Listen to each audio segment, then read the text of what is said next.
আমরা মানুষের অঙ্গ রিপ্লেস করি। কেউ যদি এরকম প্রস্থেটিক লেগ নিতে চায় তাহলে কিরকম খরচা পড়তে পারে? জায়গার উপর ডিপেন্ড করছে, 5,000 থেকে 50,000। শুনতে অবাক লাগলেও এই ভিডিওতে বেশিরভাগ মানুষই ইন্স্যুরেন্স অ্যাফোর্ড করতে পারে না বা তাদের আর্থিক ক্ষমতাও সেভাবে নেই। তার মানে আমরা যদি এগিয়ে না আসতাম তাহলে ওরা কোনোদিনই হাঁটতে পারতো না। আর ইন্স্যুরেন্স কভার করতে না পারলে কি হবে? তুমি আরো ফান্ড রেজ করো আর প্রার্থনা করো যে তোমার মতোই যেন কেউ আসে। এটা আমার কিনতে 10 বছর সময় লাগবে। দাঁড়াও, এটা নিজের টাকায় কিনতে তোমার 10 বছর সময় লাগবে? হ্যাঁ।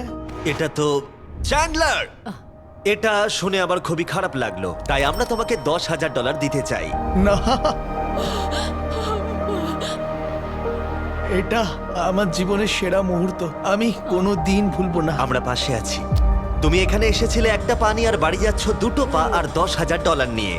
আমার জীবনের সেরা দিন। ও ভাই, এটা তো দারুণ লাগছে। এটা একদম আসলের মতো লাগছে, যেন ও। শরীরের অংশ। তুমি আবার হাঁটতে পারবে, এর জন্য কোনো টাকা খরচও হলো না।